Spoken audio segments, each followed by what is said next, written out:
Tecleas un poco de software y de repente creces 10,000 usuarios. Eso no pasa en una empresa de distribución o de consumo. Yo tengo que mover millones de unidades de producto desde muchos lugares del mundo a otros lugares del mundo. Las palancas de crecimiento son completamente diferentes. Ella es Adriana Peón, CEO de Decathlon Américas. El gigante del retail deportivo con presencia en más de 70 países. La carrera de Adriana es sorprendente. Lideró Meta, fue parte del equipo fundador de PayPal México y pasó por McKinsey. A diferencia de los retailers tradicionales, Decathlon diseña y fabrica el 80% de sus productos y el 2024 facturaron más de $16 billones. Yo empecé en PepsiCo, MBA, Consulting y luego entré a Tech, PayPal, luego Meta. Yo creo que es súper importante poder tener esa flexibilidad en los dos mundos y ese estilo de liderazgo. Tengo ahorita 5,000 personas en la organización. Parece que el futuro de retail es digital. ¿Cómo haces esa apuesta? No hay frase más errónea de que el retail está muerto. ¿Cuál es la mayor desconexión que ves en cómo se piensa en innovación entre Silicon Valley y el resto de empresas? El tema es que estás hablando de modelos completamente distintos. Move fast and break things, ¿no? Muévete rápido y rompe las cosas. En empresas familiares, los horizontes de planeación suelen ser esas décadas, entonces son casi filosofías opuestas. ¿Cómo reconcilias esa tensión en el momento particular en que estamos hoy, la inteligencia artificial? No puedes moverte rápido y romper cosas sin entender las implicaciones que pueden tener. Quiero empezar contando el resumen de tu carrera y ¿Qué tal? de forma muy rápida y que nos cuentes. Porque mi carrera te pone a sudar un poquito. Perfil no tradicional. Exacto. Y sobre todo eso último. Entonces, imagínate que estás en el pico de tu carrera en Silicon Valley, ¿no? Te está yendo muy bien en una de las empresas más grandes del mundo como Meta, manejas quizás una de las cuentas más grandes, ¿no? Y sales para unirte como CEO de Américas de Decathlon, ¿no? Una empresa más tradicional, de retail deportivo.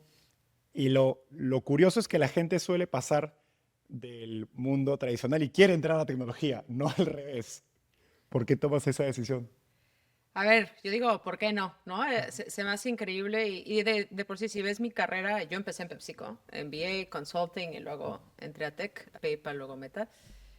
Pero yo creo que es súper importante poder tener esa flexibilidad en los dos mundos y ese estilo de liderazgo y poder llevar equipos, desde equipos de retail, tengo ahorita 5,000 personas en la organización, Wow. hasta equipos más chicos, pero con un nivel de trabajo completamente distinto en Meta, ¿no? Y como me gusta explicarlo es, el otro día estaba con un amigo que trabaja en OpenAI y le decía, a ver, ¿qué está pasando con AI? No, give it to me.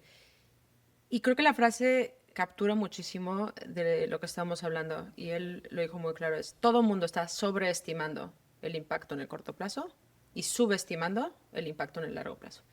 Y cuando tú ves tecnología y cuando tú ves empresas tradicionales, vivimos en ese continuo, ¿no? Yo me acuerdo, y voy a dar, para que sea más claro, pongámonos en el 2010 en Latinoamérica. ¿Ya?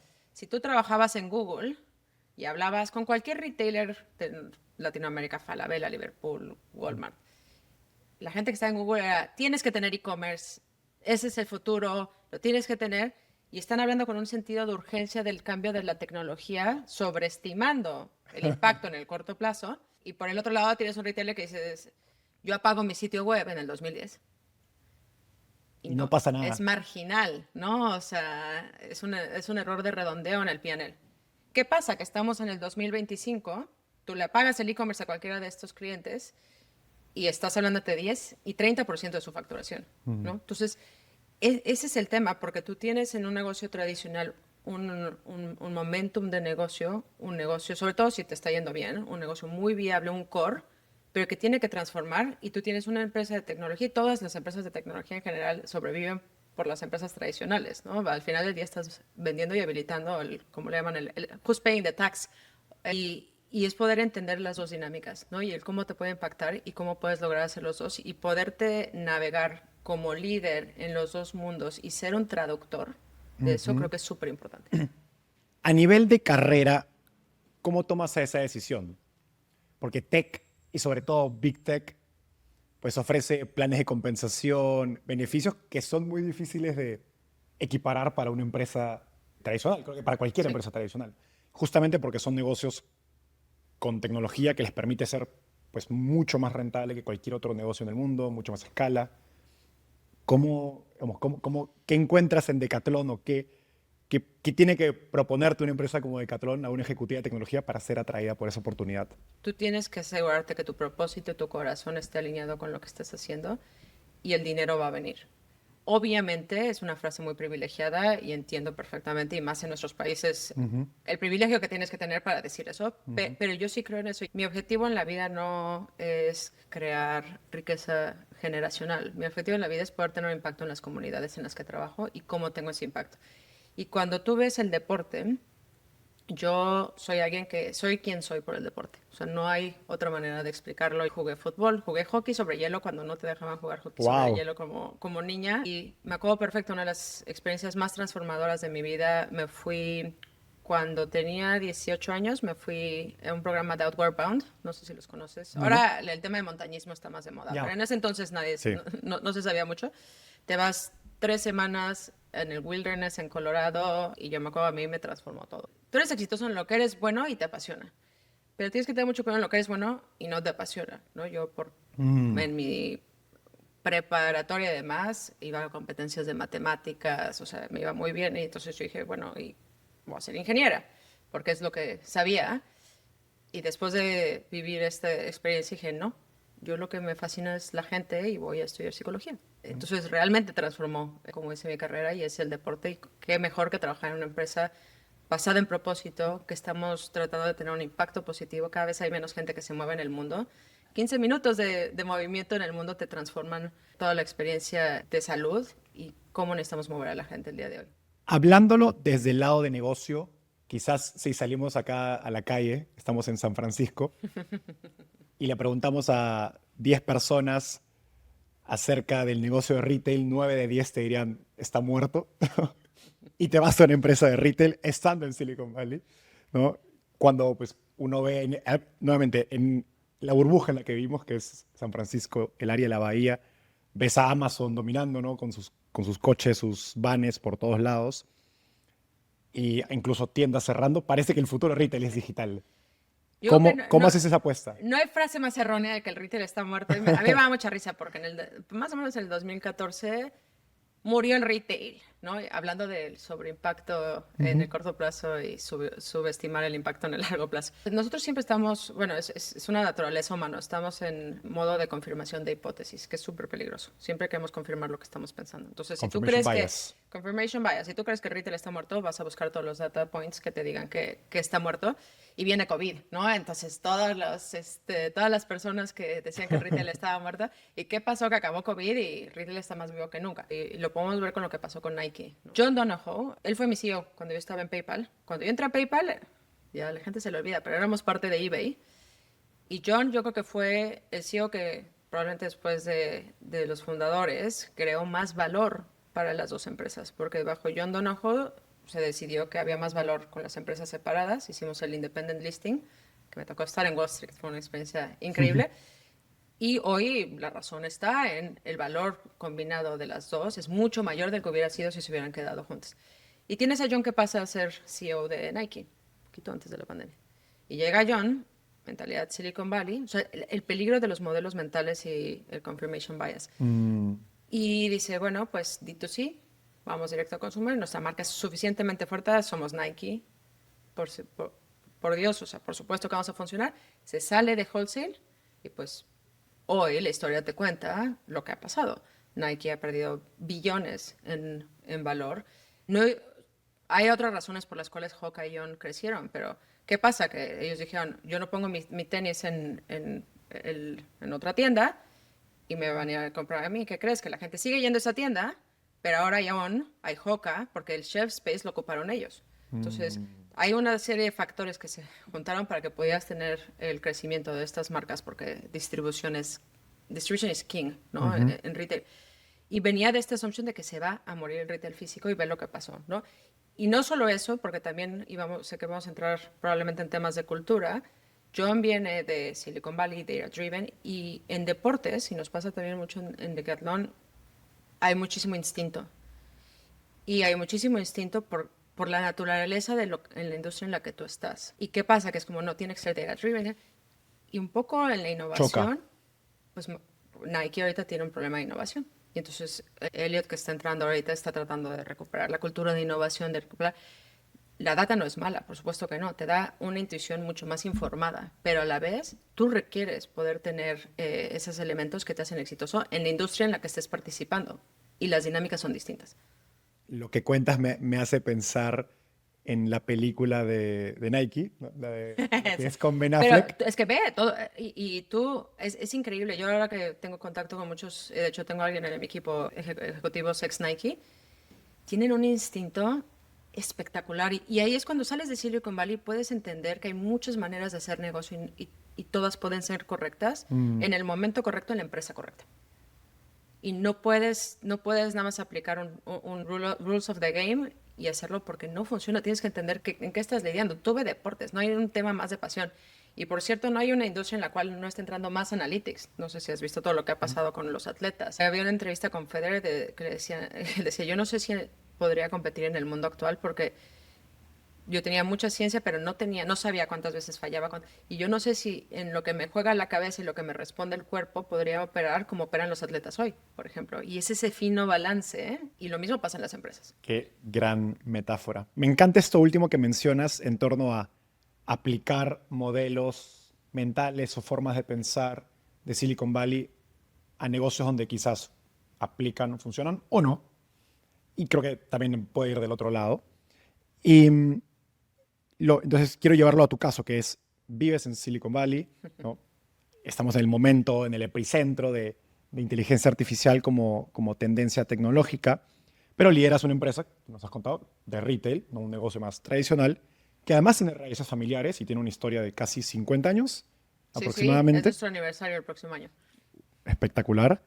Y entonces, nuevamente, eso te da esa perspectiva interesante que es, ves cómo chocan esos dos mundos distintos a través de las empresas donde has participado, pero también me imagino tu propio estilo de liderazgo, tu propia forma de hacer las cosas, que a lo mejor, como hacías las cosas en Facebook o PayPal, no aplican, o algunas cosas aplican y otras no. Entonces, me interesa escuchar cuál es la mayor, quizás, desconexión que ves o diferencia en cómo se piensa en innovación entre Silicon Valley y el resto de empresas. Sí, yo creo que el tema es que estás hablando de modelos completamente distintos, ¿no? Y sobre todo cuando tú piensas en PLG companies, ¿no? Product-led companies, product-led growth. O sea, es que tecleas un poco digo, lo estoy súper simplificando, ¿eh? Tecleas un poco de software y de repente creces 10,000 usuarios, ¿no? Eso no pasa en una empresa, sobre todo en una empresa de distribución o de consumo, ¿no? Yo tengo que mover millones de unidades de producto desde muchos lugares del mundo a otros lugares del mundo y del almacén a la tienda o al estante digital, a la casa de la persona, donde sea, ¿no? Y entonces las palancas de crecimiento son completamente diferentes, ¿no? Yo me acuerdo cuando entré bueno, en ese entonces éramos Facebook, pero Meta México, la oficina de México tenía, casi todo nuestro negocio era publicidad de brand. Y como todo el mundo sabe hoy, digo, obviamente en retrospectiva siempre es fácil verlo, pero el negocio de Facebook realmente es un negocio de performance. Y dije, oye, pues acá hay un mismatch, ¿no? O sea, si vendemos más de branding, nuestros productos de performance, ¿qué es lo que hay que hacer y cómo empezamos? ¿Cuáles son las palancas para crecer performance? Obviamente empiezas, bueno, necesitamos cambiar los modelos de atribución, necesitamos tener mucho más tecnicidad en el tipo de venta, necesitamos entender todo el ciclo de compra, haces upskilling, trabajas con el equipo, pones las cosas y vendes, ¿no? Y eso lo puedes hacer tan rápido o tan lento como más o menos tú quieras controlar. Acá quieres hacer un cambio y nada más del producto de China acá, en el mejor escenario, si eres muy bueno, lo traes en 6 semanas, ¿no? Entonces, son dinámicas y palancas de crecimiento distintas. Y la otra, y justo estaba ayer platicando con una emprendedora que quiero mucho y estábamos hablando de la etapa en la que está su empresa, que está pasando es una empresa de D2C, ¿no? Y entonces está pasando de este proceso de crecimiento a una segunda etapa más de estabilidad. Los equipos, el performance es completamente distinto porque cuando tú estás construyendo, tú quieres todólogos, quieres gente que dé más y más y más, pero luego pasas una etapa en la que pues tienes un negocio de operaciones que Toca llevar optimizar. y te toca, es mucho manejo de la normalidad. Y entonces, ¿cómo creces, cómo das las palancas? Es completamente distinto, ¿no? En tu pregunta en la parte de negocios familiares, no puedo hablar de todos, pero Decathlon, la verdad es que tenemos una belleza, porque tenemos una cultura orientada a la misión.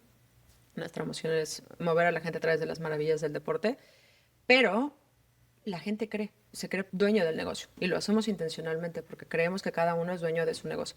Entonces, cuando tú trabajas, yo por ejemplo, para hacer lo que hicimos en Facebook, pues pusimos procesos, sistemas. Acá lo que trabajé es la confianza.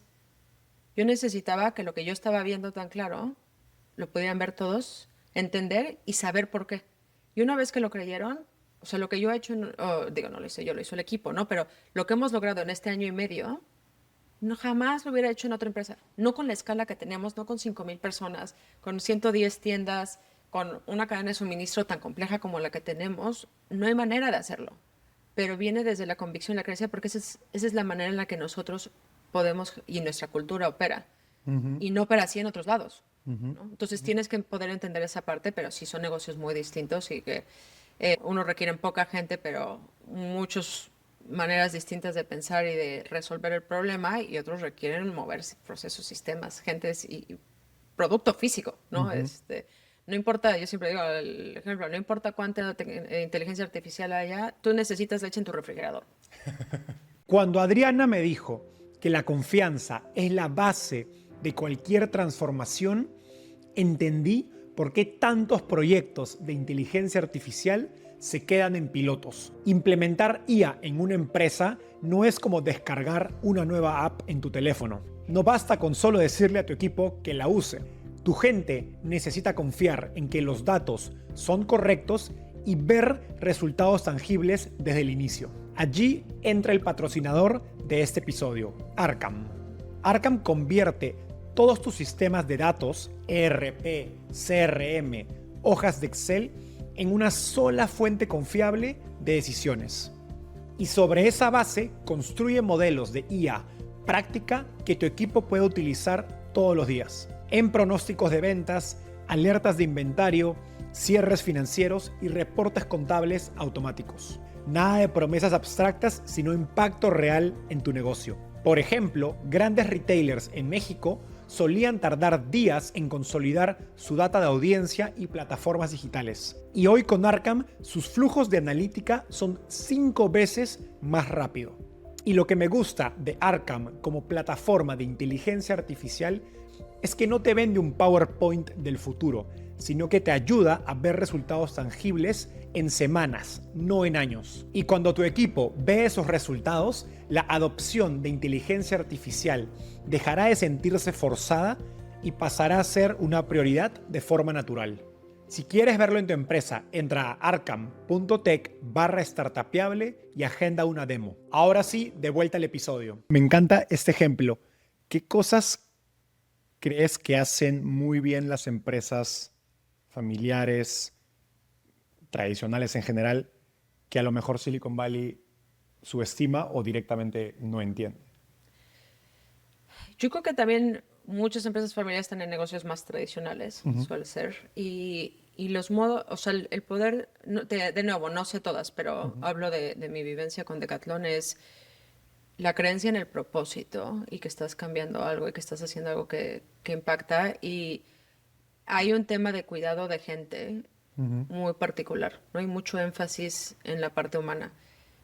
Y aquí en Silicon Valley más, ahora creo que con inteligencia artificial hay que tener mucho cuidado en la parte humana, ¿no? Y hay muchos que sí llegas a decir, bueno, mission driven, pero a veces los valores están más pegados en la pared que realmente viviéndolos y haciéndolos, ¿no? Me acuerdo perfecto en las épocas de Stanford Business School, pero JetBlue, siempre es el caso de JetBlue de cultura organizacional, ¿no? Que eso es un poco más complejo en Silicon Valley, porque la cultura a veces es un afterthought, no una creación intencional.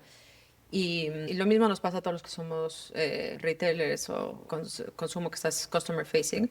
Si tú tienes azafatas y azafatos en el avión, ¿cómo vas a controlar cómo atienden a tu cliente? Entonces, mucho de lo que hace JetBlue tiene una cultura muy definida y hacen un hire to fit. Solo contratan, porque no puedes controlar lo que va a pasar ahí. Entonces, tú tienes que tener un cierto momentum organizacional para asegurarte que lo que tú estás representando como compañía lo viva tu cliente. Y allí o sea, esas cosas pues cuando estás trabajando en Silicon Valley es mucho más tech-oriented y demás, a veces se pierde la parte humana. Y hay que redefinir, y obviamente ahora todos estamos en este mundo de redefinición de qué significa. Y antes, cuando tecnología automatizó procesos pues, más operativos, todos felices, ¿no? Pero cuando la tecnología está automatizando procesos de lo que pensábamos que nos hacía únicos, es donde tenemos que replantearnos, pero creo que hay un paradigma ahí que veremos cómo funciona. ¿Cómo funciona? Después de pasar por PayPal y Facebook, llegas a Decathlon. Me pregunto si hubo cosas específicas que funcionaron en tu forma de liderar equipos, de empezar iniciativas que funcionaban en PayPal y Facebook, pero al llegar a Decathlon te diste cuenta, no, esto jamás funcionaría aquí. Un montón, pero una de lo que habla un poco en cómo estableces procesos y sistemas. Yo mucho lo que hice, por contexto, cuando llegué a PayPal, estábamos empezando en México. Creo que yo fui empleada número 17, ahorita no sé cuántos son. Había un negocio de pymes, pero 100% orgánico, ¿no? Product-led growth, no había mucha estructura. Y lo que a mí me tocó es generar los canales de adquisición y crecimiento de pymes de manera inorgánica. Entonces, ¿cómo haces tu Inside Sales Team y todo eso? Y mucho de lo que tuve que hacer, porque cuando creces de manera descomunal, como pasa en Silicon Valley, que a todos han vivido este ciclo, ¿no? 400, 500% año contra año y de repente, Pum. pues sí, llega un punto en que necesitas esos S-curves. Y esos S-curves, pues, es manejo de portafolio, es procesos de ventas y demás. Entonces yo establecí todos los lugares, tanto en PayPal como... Porque Facebook llevaba 5 años cuando yo entré en México, entonces tampoco teníamos mucho tiempo en el mercado. Es operating models, rhythm of business, QBRs, MBRs, cómo haces todo mucho más estratégico y pues mucho más sistemático para que puedas tener ese crecimiento. Y entonces yo llegué y dije, bueno, pues yo voy a llegar y es lo que voy a hacer. Tuve tal vez ya un poco los años de experiencia y con la suerte y fortuna de haber trabajado con muchos de mis clientes que son empresas familiares, de saber que iba a ser diferente. Entonces, por lo menos, no sé, me he equivocado muchas veces, pero por lo menos sabía que algo iba a ser diferente. Ok. Y yo hablé con mi jefe y le dije, mira, yo no puedo tomar el rol si no paso 2 meses en Europa, porque somos empresa francesa, entendiendo la cultura. Porque el FOPA más grande que yo voy a tener es cultural. Mm. Y nosotros tenemos algo que me gusta mucho, tenemos el saber hacer, pero otra que hablamos poco en Silicon Valley, que es el saber estar. ¿Explica eso? Es cómo te comportas y cómo conectas con la gente, es savoir-être. Y Es un valor de Decathlon. es algo que lo tomamos por hecho, no se habla porque mucha gente lleva tanto tiempo, no se habla, pero yo encontré el concepto fascinante. Y entonces te traen de fuera, pues normalmente si alguien te trae de fuera te traigo por tu saber hacer. Pero lo más importante es que en una empresa con una cultura tan fuerte y se manifiesta de maneras distintas en distintas compañías, ¿cómo creas los vínculos de confianza? En Estados Unidos, en Silicon Valley, la confianza la creas, de hecho, con el saber hacer. O sea, a ti te contratan y es como tu aportación intelectual es lo más importante y así generas credibilidad. Ajá. Acá es en el saber estar. Y a través de generar los vínculos de confianza en el saber estar, puedes empezar a apalancar tu saber hacer. Pero antes no. Yo tuve la suerte de pasar 2 meses en Europa entendiendo la Qué cultura, interesante. entendiendo los mecanismos y saber qué funciona y qué no funciona. Y en el acto de poder hacerlo, en algunas cosas fui muy rápido, en otras no. O sea, obviamente no es perfecto nada, pero me dio la oportunidad de entender qué significa, cómo se define el éxito en este lugar, cómo se define el rol de líder. Porque, por ejemplo, yo pensé que era un error de traducción, yo no manejo gente, yo animo gente. Y dije, pues animar, seguro es un error de traducción del francés. En lenguaje de Decathlon. En lenguaje de Decathlon animamos a la gente. Y es cierto, porque el rol de líder es más un rol de coach. Entonces, si yo hubiera llegado a poner QBRs, MBRs y todo lo demás, ahorco la cultura, porque tenemos una cultura basada en la autonomía y la responsabilidad, que van de la mano. Yo no tengo que preocuparme si alguno de mis CEOs, que son magníficos todos en cada uno de los países, está llevando su negocio, ¿no? Porque ellos son autónomos y llevan su negocio. Yo lo que tengo que ver es cómo estoy al servicio de ellos y qué les aporta valor. Y un poco como lo pienso es, sobre todo en retail, yo creo que más en tech, pero los roles regionales son muy complejos, ¿no? Porque yo ahorita llevo Canadá, Estados Unidos, México, Colombia, Chile y Brasil, y luego todos los territorios que tenemos en franquicias. Lo pienso más como un partner de private equity. Yo soy un partner para ellos. ¿Dónde agrego valor incremental? En la operación no lo es.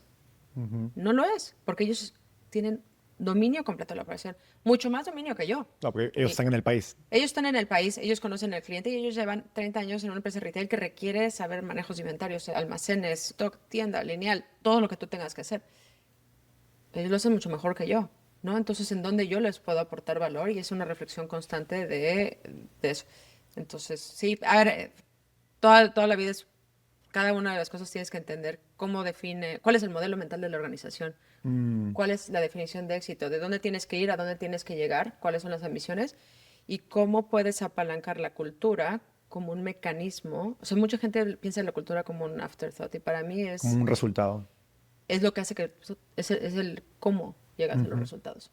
Ahora, me imagino que parte de las razones por las que una empresa como Decathlon busca a alguien de tu perfil es porque también quiere un ingrediente diferente a su cultura. A final de cuentas, cada persona que agregas a la organización, si bien hay un componente de tengo que adaptarme a la cultura, también estás dándole forma a la cultura al unirte a esa organización. Depende de las organizaciones, para nosotros no. Cuando Ok. buscan un perfil como yo, se aseguran que haya un fit cultural.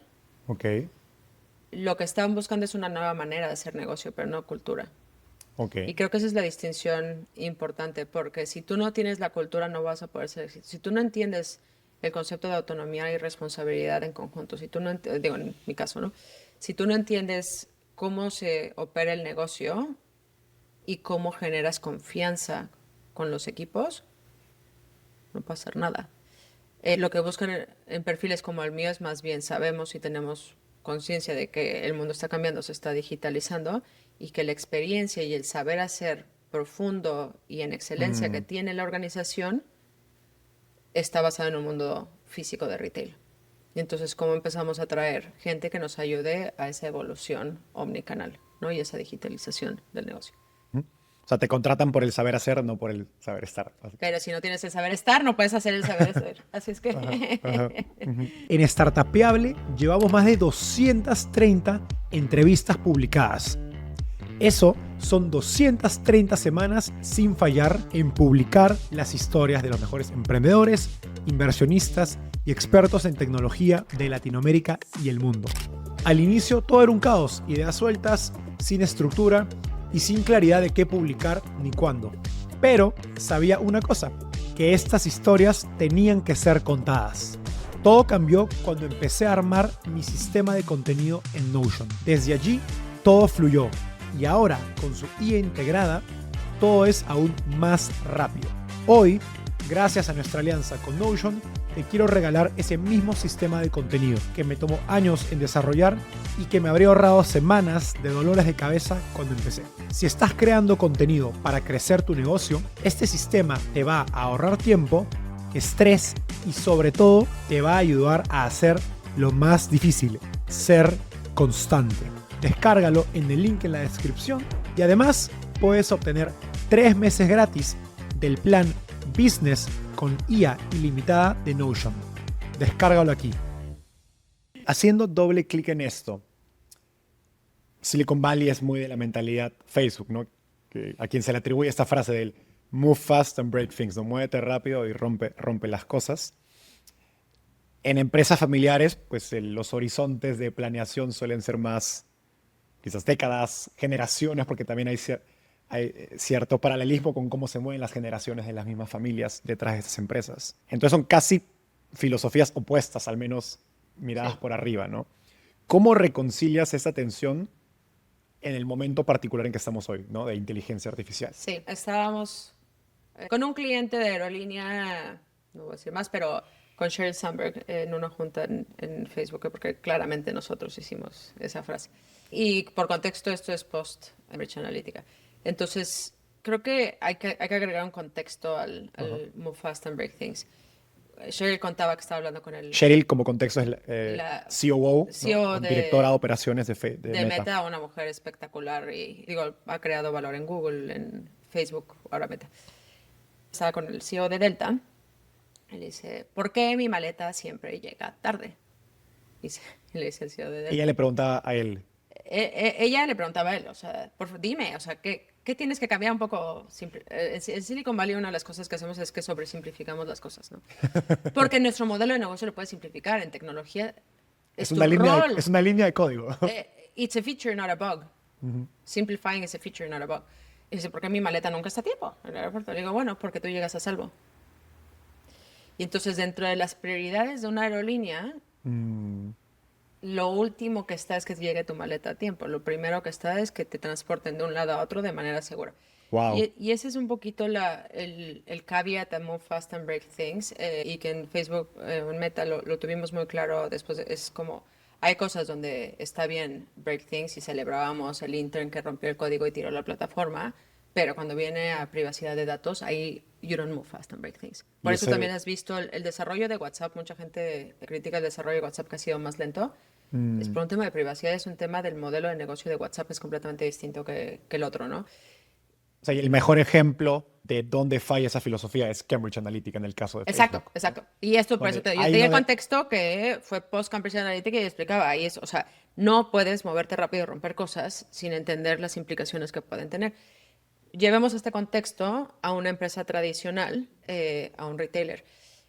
Yo tengo, o sea, vamos a dar un ejemplo táctico concreto. Hoy, tanto con AI como con 3D printing, ha habido una aceleración en el proceso de desarrollo de producto. Ya. ¿No? Porque nosotros, también para contexto, que no di mucho, pero Decathlon está integrado verticalmente. Nosotros tenemos 60 deportes, hacemos prácticamente todo lo que está en la tienda, lo hacemos nosotros. Lo manufacturan ustedes. Y lo diseñamos. Wow. Y tenemos unos centros de diseño espectaculares. O sea, sí, yo podía invitar a todos a...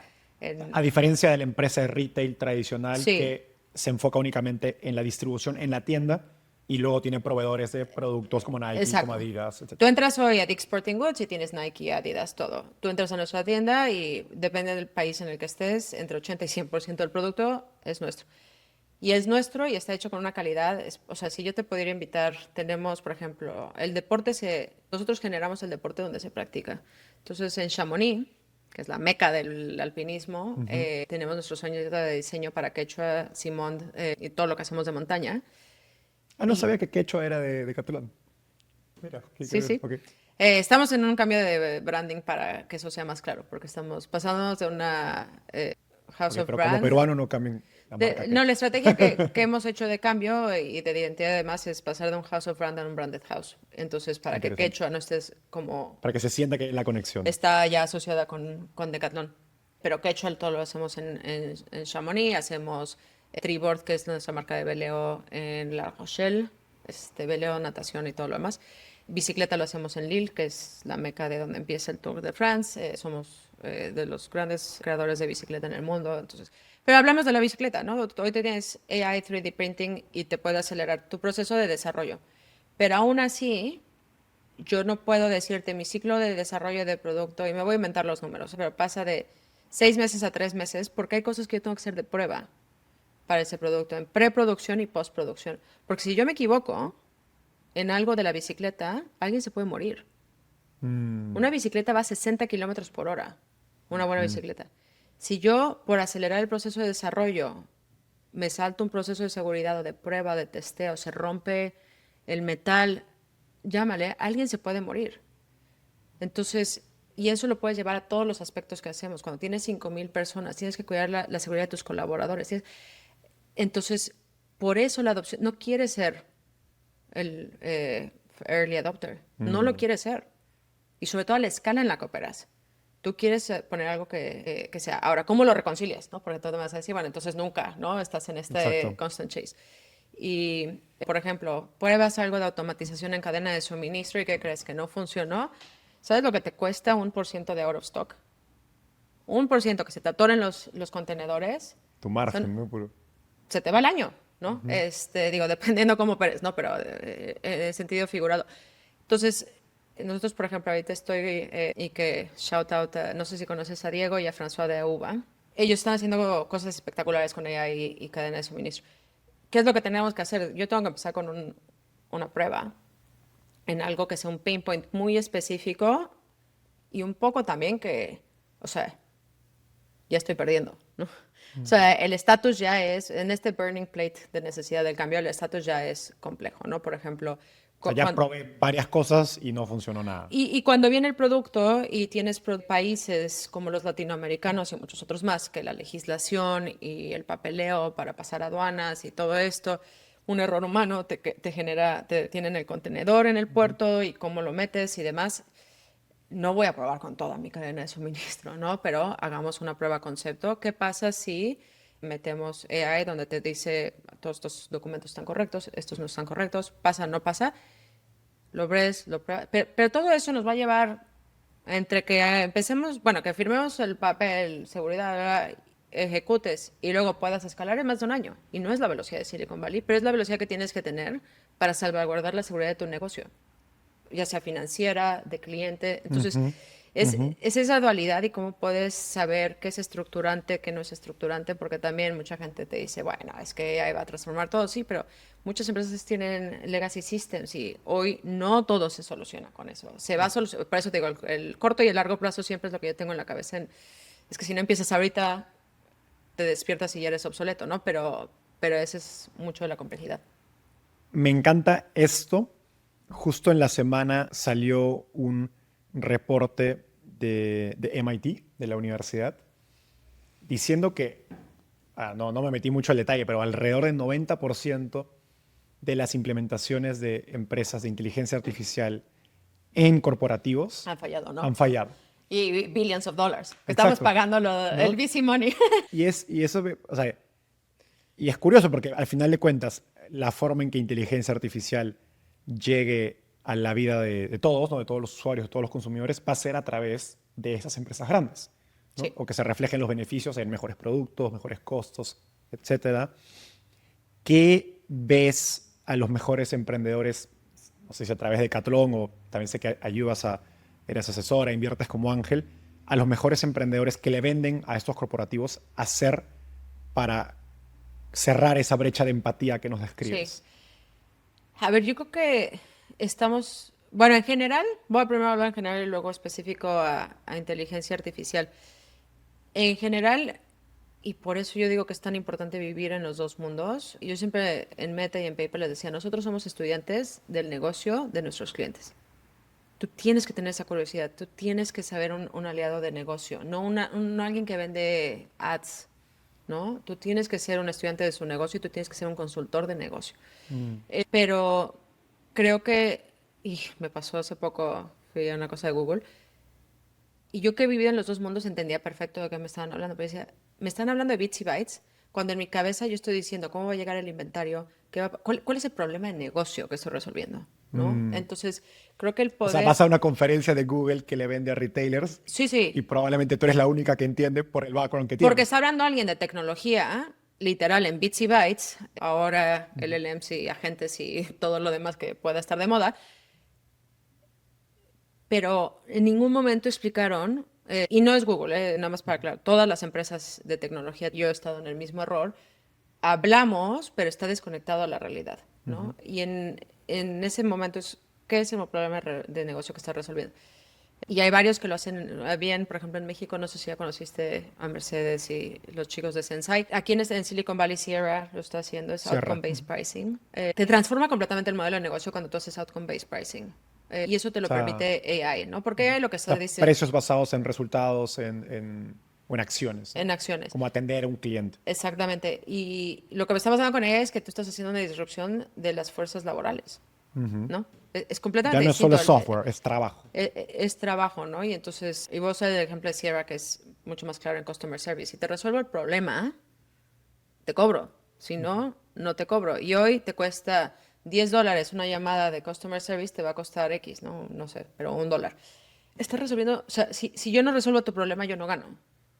Y eso está hecho por modelo de negocio, pero un poco esa es la filosofía que tienes que poder entender como empresa de tecnología para poder vender a empresas y también entender, los ciclos de negocio. Un error súper común que veo es no hay stakeholder mapping, le vendes al de tecnología, pero el de tecnología no se habla con el de negocio. O sea, yo me acuerdo, o sea, múltiples. Yo estando en PayPal, yo siempre que veía circular gente de medios que llegaban con el de marketing y yo decía, qué chistoso que nadie ha venido a hablar conmigo.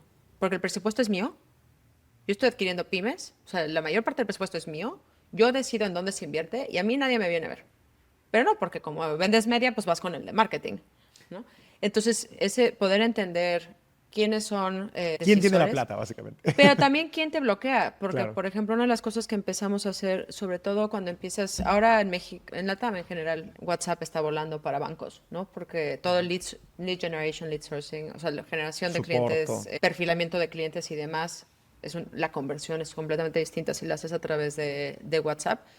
Eso tomó años que los abogados de los bancos lo lograran permitir por el tema de privacidad de datos, ¿no? Y entonces, ¿qué pasa? Que haces el deal, se emociona el de negocio porque ve el valor del negocio y luego llegas y el abogado te lo trae. Entonces, mucho de lo que nosotros hacemos es, ok, ¿quiénes son habilitadores? ¿Quiénes son detractores? ¿Cómo involucras a los detractores? Y detractores no por un tema, por un tema estructurante de negocio y cómo los involucras antes y cómo hablas el lenguaje correcto con cada quien. ¿No? Y tienes que poder adaptar qué es lo que estás haciendo y cómo estás agregando valor o cómo estás minimizando riesgo, depende con quién estés hablando. Ahora, me gustaría así hablar del propio lado de las empresas que quieren adoptar inteligencia artificial, pero creo que aplica no solo a esta tecnología particular, sino a la adopción de tecnología en general. Y lo curioso es que no solo has estado en PayPal y en Meta, sino que también estuviste en McKinsey. Entonces, tienes como que una mirada interesante en el sentido de sabes cómo opera una empresa de tecnología y entiendes también la caja de herramientas que tiene un consultor que a lo mejor ayuda a una empresa a adoptar tecnología, ¿no? Entonces me pregunto qué herramientas, aprendizajes de los que pasaste, digamos, en McKinsey, en Meta, aplican o ayudan a una empresa familiar que quiera adoptar inteligencia artificial y a lo mejor qué cosas te das cuenta, no, en verdad esto no aplica. A ver, yo creo que tienes que tener como la curiosidad intelectual para poder analizar un problema y no es tan fácil la respuesta, pero voy a dar ejemplos más tácticos, así puede ser. Pero, por ejemplo, cuando tú eres consultor, tú dices, bueno, vamos a analizar cuáles son las fuerzas que están haciendo una disrupción en la industria, cuáles son tus ventajas competitivas, dónde está, ya sabes, ¿no? Todo el típico framework de consultor. De Michael Porter. Sí, que a la fecha sigue funcionando en algunos casos. Hay una razón por la cual mucho Silicon Valley no contrata consultores, ¿no? Porque, y bueno, ahora con AI ni Es siquiera... curioso, ahora está cambiando. A ver, no consultores puramente dichos, pero no sé si has escuchado del término Forward Deployed Engineer. Creo que es un término bastante, ¿cómo se dice? ¿Cuál es la palabra?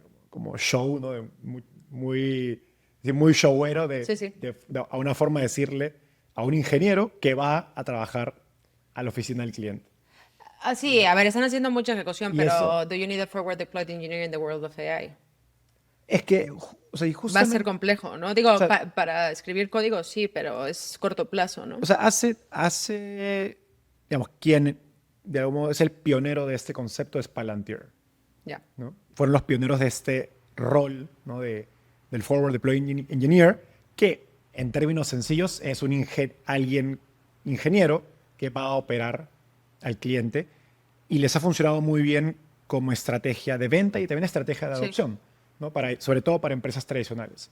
Y mucho del trabajo de estas personas o de esos ingenieros no necesariamente es programar, sino es ir al cliente y entender, ok, ¿por qué mi solución el cliente no la puede adoptar?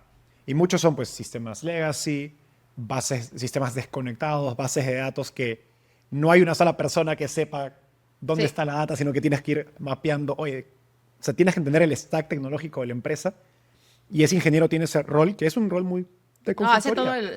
hace todo el sentido. Y nuevamente, Palantir fueron quizás los pioneros. Luego hay una empresa que se llama Set.ai, que también es pública. Y hoy día lo que ves es que muchas de las startups de inteligencia artificial que van a corporativos Los ocupan. o sea, Sí. pasó de ser un término que antes no era sexy, que nadie quería ser un Forward Deployed Engineer, porque era como, hay un consultor. Y hoy se ha vuelto un trabajo cool, atractivo. Y las empresas que más éxito están teniendo en vender productos, soluciones de inteligencia artificial a corporativos, son justamente empresas que están aplicando esa moción. Ahora, ¿qué tan bueno en términos de negocio es? Quizás es menos escalable, pero hasta ahora, obviamente es muy pronto para decirlo, Sí. parece ser la solución para que estas grandes empresas adopten. Sobre todo Play de AI, ¿no? Y Exacto. inclusive, sí, o sea, muchos lo están, o sea, que ese es el pensamiento end-to-end, ¿no? Es, tú realmente cuando estás automatizando algo, es todo un proceso y hay interconexiones que tienes que tomar en cuenta y ese es cómo lo puedes hacer. Pero más de management consulting y de los frameworks es, regresando un poco a la pregunta original, es, y una de las cosas que, por ejemplo, ahorita que me quita el sueño, ¿no? Es agentic commerce.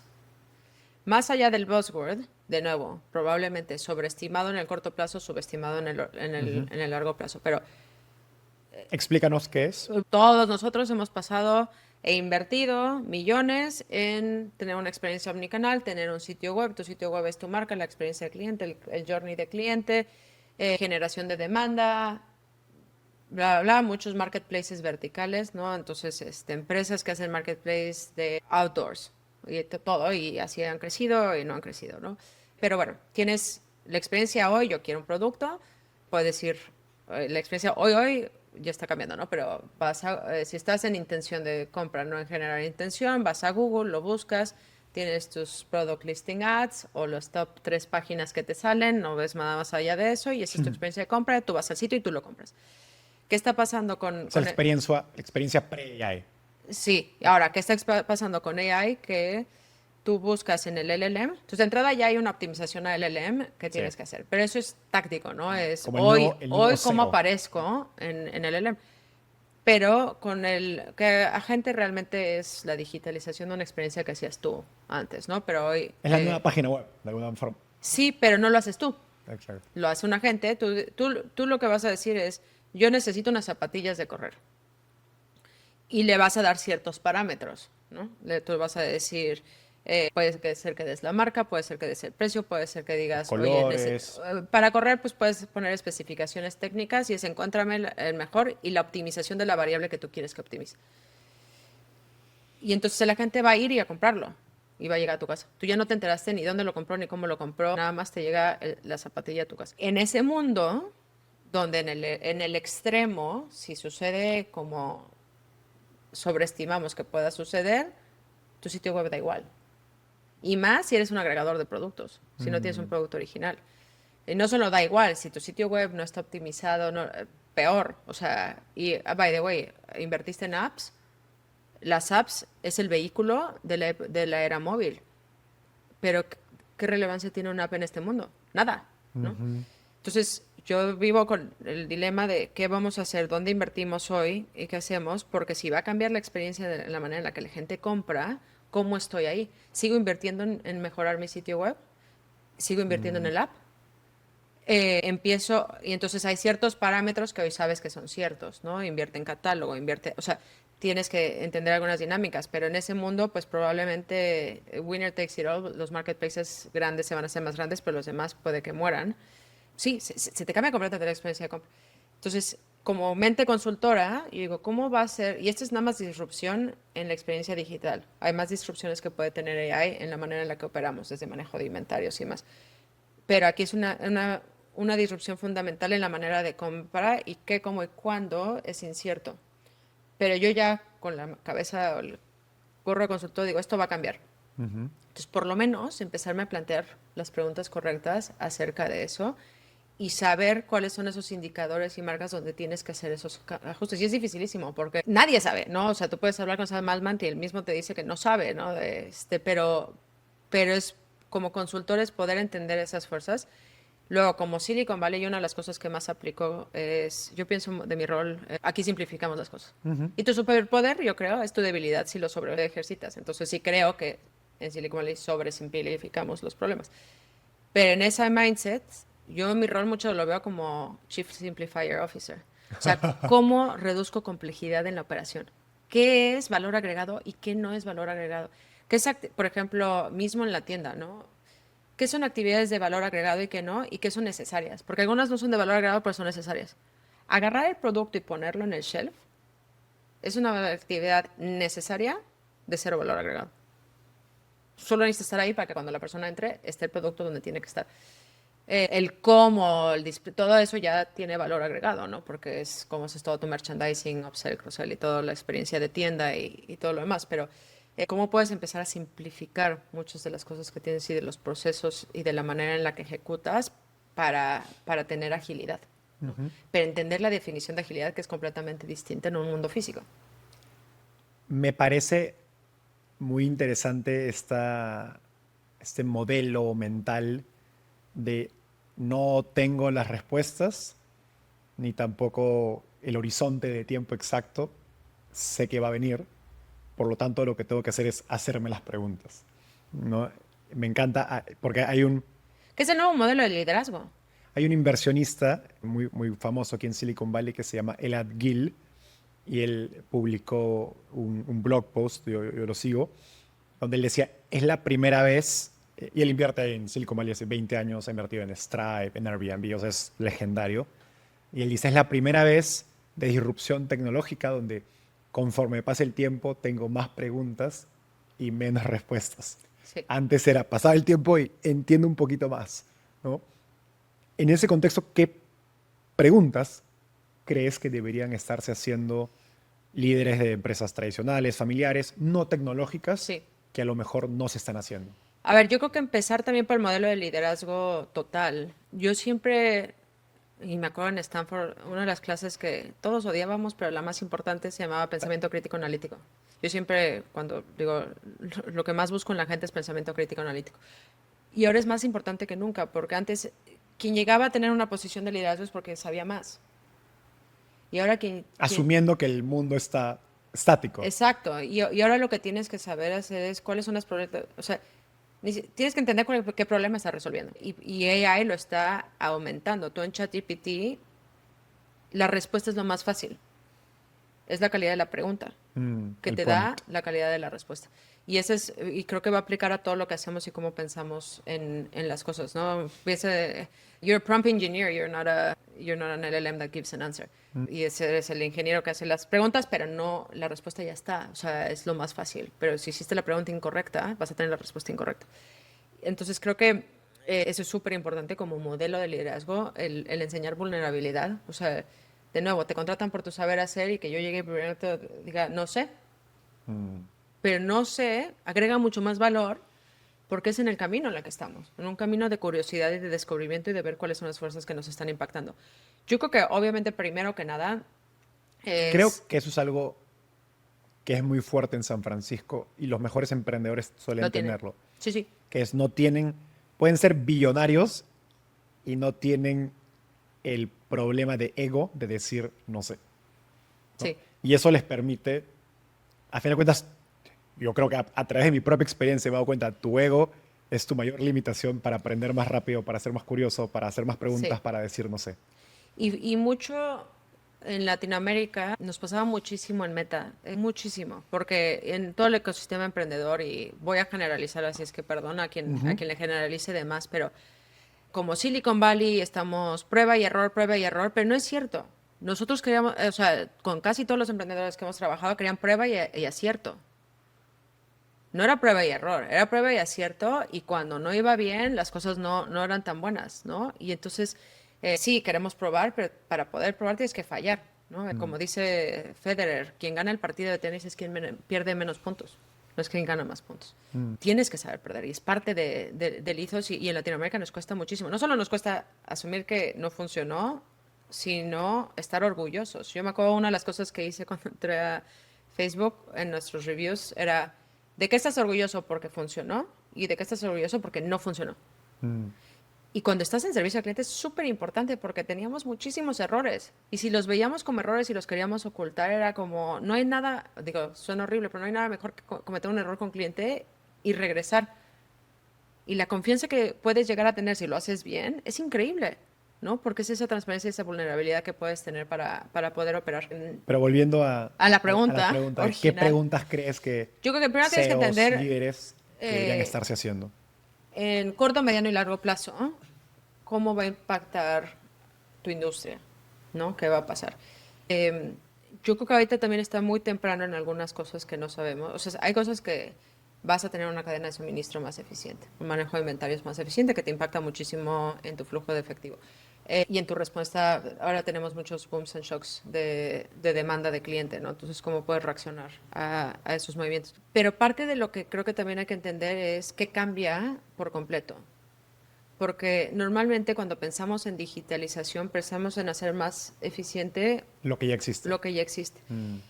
Y con inteligencia artificial probablemente haya procesos que ya no operen como van a operar. Desarrollo de producto, ¿no? Tenías tu stage gate con cada uno de tus hitos y entonces empezabas desde identificación de la necesidad del consumidor y pasas así. Probablemente se vaya a comprimir y vaya a haber nuevos pasos y vaya a haber nuevas maneras de hacerlo. Entonces también es importante que no lo estés pensando nada más en una visión de eficiencia, sino de transformación de modelo de negocio y cómo vas a poder hacer las cosas. Y justo la diferencia, la sabiduría es saber qué hacer y qué no, y dónde impactar primero y dónde no, ¿no? Y en organizaciones grandes es cómo llevas al equipo contigo. Esta semana Walmart anunció que van a poner una posición de inteligencia artificial reportándole al CEO. Ahí te denota la importancia que tiene. Ahora, de ahí al impacto es otra cosa y a socializar. Hablando de empresas familiares, el otro día estábamos hablando con una gran empresa familiar colombiana de consumo, que increíble, o sea, la familia cree mucho en la tecnología, en la inteligencia artificial y nombraron a una persona cabeza de data. Y mira qué interesante, lo primero que hizo fue, ¿qué entiende hoy la gente de inteligencia artificial? Pues ChatGPT. Porque eso lo usas diario. Entonces, ¿qué es un ChatGPT interno? Para todas las políticas, para todo, y entonces y de nuevo, muchas empresas tradicionales no tienen dashboards, las cosas data en tiempo real como lo tenemos en tecnología. Entonces, si tú estás en venta, tú le preguntas a ChatGPT cuáles fueron las ventas de la región noreste, es su ChatGPT interno, y le salen las ventas, la competencia, lo junta con Nielsen, y entonces tangibilizas el poder de la tecnología. Y de ahí ya tienes una creencia de que es algo bueno y luego vas a decir. Creo que la parte compleja es esta disrupción Es como crear una escalera para que Exacto. la gente vaya subiendo. Y esta disrupción de fuentes de trabajo también es compleja, porque a veces nos estamos haciendo obsoletos de nuestro propio rol, ¿no? Y eso es una parte muy compleja. Ayer escuchaba una entrevista a Andrew Ng, que es un profesor de Stanford, considerado uno de los padrinos o padres de la inteligencia artificial. Y él decía, hoy todas las semanas me trato de preguntar qué estoy haciendo igual que en 2022 y eso debería dejar de hacerlo así. Como que debería cambiar la forma en que hago las cosas. O sea, yo mucho lo que hablo es, por lo menos a nivel individual como profesionista, es cómo amplifico mi poder. Y donde en este tema análisis de consultor de actividad de valor agregado o no valor agregado, se redefine. La de valor agregado es que pasara 3 horas pensando en un problema y ahora lo que tengo que hacer es pasar 1 hora pensando en la pregunta correcta y la respuesta es fácil. Y al tema de trabajo, estaba conversando con el director de innovación de uno de los corporativos más grandes de México y él me decía, estamos haciendo como un rollout de herramientas de inteligencia artificial para todo el personal, operativo, ejecutivo, etc. Y me decía, no me preocupa solamente que básicamente quizás los miedos que tiene el personal operativo acerca de pues, ser reemplazados, sea más eficiencia, etcétera, sino ahora que sean mucho más eficientes el personal operativo, ¿qué van a hacer los líderes cuando su gente tenga 4 o 5 horas más al día libres? ¿No? Entonces creo que es un dilema curioso de no solo es el Sí. ser reemplazado por una herramienta, sino cómo cambian las dinámicas internas de Pero yo creo que eso de la es, organización. hablando del tema que no solo es automatización, ¿no? Tenemos que repensar, todavía no, porque no está ahí la tecnología, pero nosotros hemos generado sistemas de gestión de gente por actividades que se requieren para lograr un resultado. Pero ¿qué pasa si esas actividades hoy no requieren de gente para hacerlas? ¿Cómo replanteas tu organización en ese sentido? Entonces, hemos generado esquemas de management, hemos generado un montón de cosas para poder gestionar una empresa en el mundo como lo conocíamos. Pero si te están cambiando las variables de cómo se realiza ese trabajo, quién lo realiza y cómo se realiza y cuáles son los pasos, tienes que repensar tu organización también. Vayamos a lo práctico. Imagina que te contratan para escribir un playbook Un manual realista de cómo implementar inteligencia artificial para una empresa tradicional, ¿qué propondrías? Que no hay playbook. No, es que es súper importante que entiendas qué tienes, qué no tienes. O sea, cuáles son cosas estructurantes, cuáles son cosas... A ver, en general, toda la teoría te va a decir, necesitas quick wins, como este ejemplo Del chat GPT interno. del chat GPT interno. Necesitas generar un grupo de gente creyente y de evangelistas organizacionales. Y necesitas entender el nivel de madurez, ¿no? A mí hay un framework que me gusta mucho que es... Y lo puedes hacer para cualquier cosa, ¿no? Tú puedes agarrar y decir, bueno, ¿cuál es el nivel de madurez de mis países? ¿O cuál es el nivel de madurez de cada país en cada eje funcional? O lo puedes hacer en adopción de tecnología. Lo puedes hacer, es decir, ¿cuál es el nivel de madurez de entendimiento de la tecnología? Cuando yo empecé a trabajar en PepsiCo, Facebook apenas lo acababan de abrir a los que no estaban en universidad. Y yo orgullosamente tenía una Palm Pilot, me acuerdo perfecto, porque era el vehículo donde podías tener. El iPhone del momento. Y yo tuve mucha suerte. Yo empecé mi carrera en PepsiCo, pero empecé como N-2 del CEO de una empresa en México de 2.000 millones de dólares, enorme, con un footprint de distribución, y yo estaba en el área de transformación, que la acababan de crear. Justo estábamos haciendo la transformación de la cadena de suministro y demás. Entonces, estábamos en una reunión discutiendo innovación con Pedro Padierna, a quien quiero muchísimo, que era el CEO en ese momento. Estábamos todos discutiendo, algo estaban discutiendo de innovación, imagínate. Teníamos que abrirle YouTube y Facebook al equipo de marketing. Y me acuerdo perfecto que me dice Pedro, pero ¿cómo nos vamos a asegurar que la gente no pierde el tiempo? Le digo, Pedro, digo, un poco irreverente y he aprendido a ser bastante más políticamente correcta, ¿no? Pero a mis 24 años agarré mi Palm Pilot y dije, si yo quiero perder el tiempo, lo pierdo acá. Eso ya está sucediendo. Lo que necesitamos entender es cómo agrega valor a nuestras marcas, que Doritos, estos nuevos medios de conectar con nuestros clientes. Y luego entras en los temas estructurantes. No podíamos abrir, porque no aguantaba el ancho de banda de la compañía, no aguantaba que pudiéramos abrir YouTube. Solo el equipo de marketing. Wow. Y doy ese ejemplo como analogía de lo que está pasando con inteligencia artificial, porque tienes mucha gente en la organización que ya adopta. O sea, nosotros usamos Gemini. Quien primero adoptó Gemini fueron nuestros líderes de tienda, porque hace simplificación de tareas. Hay un montón de cosas que puedes hacer así, ¿no? Y entonces tú tienes que entender cuál es el nivel de madurez, de entendimiento de cada uno de los grupos a los que tienes que influenciar, quién toma decisión, y entonces cómo poder ayudar con eso, y luego cómo tienes quick wins, y luego cómo entiendes las cosas más transformacionales van a requerir muchísima transformación de sistemas, y probablemente Palantir va a hacer mucho dinero con sus forward engineers, pero es que no es, cuando tienes sistemas de legado y demás, no es tan fácil, ¿no? O empresas como Arkham. Es algo Exacto. parecido a lo que hace. Tengo una anécdota curiosa y me gustaría saber qué opinas. Un amigo que fue director de inteligencia artificial y data de una de las empresas más grandes de Latinoamérica, no voy a decir el nombre, lo contratan justamente, ¿no?, a raíz de ChatGPT, ¿no?, para liderar las iniciativas de inteligencia artificial. Y lo veo después de un año y me dice, no he visto nada de tecnología ni inteligencia artificial, todo ha sido política. Sí. ¿Qué tanto implementar inteligencia artificial en empresas tradicionales o familiares es un reto más político que tecnológico? Es que yo creo que regresa un poco al tema de la cultura, ¿no? Y el saber hacer y el saber estar. Y poder entender cuál es el lenguaje que se usa, cómo se usa, y cuál es el entendimiento y cuál es el marco conceptual sobre el cual la gente está evaluando un problema. Si tú estás tratando de impulsar algo desde tu conclusión de lo que es el marco mental, puede que sea incorrecto, ¿no? Y entonces, ¿cuál es el modelo mental organizacional sobre el cual están operando? ¿Cuáles son los retos que está pasando? Y cómo puedes llegar a influenciar. ¿Y qué están viendo y qué no están viendo? Y también, ¿en qué nivel organizacional se pone? Porque ahí también muere, ¿no? O sea, si tú crees que inteligencia artificial es algo que va a estar enterrado en la organización, pues o va a salir de los jóvenes que tienen muchas pilas y quieren hacer cosas, no va a funcionar, ¿no? Esto realmente es como la transformación omnicanal, realmente requiere que los primeros evangelistas en el equipo de liderazgo. ¿Y qué necesitas para llegar ahí? Porque puede ser que aparte la inteligencia artificial, si llegó hace un año, es que no estaba donde está hoy, ni va a estar donde va a estar en un año, pero todavía hay muchas barreras organizacionales, entonces todavía es muy temprano.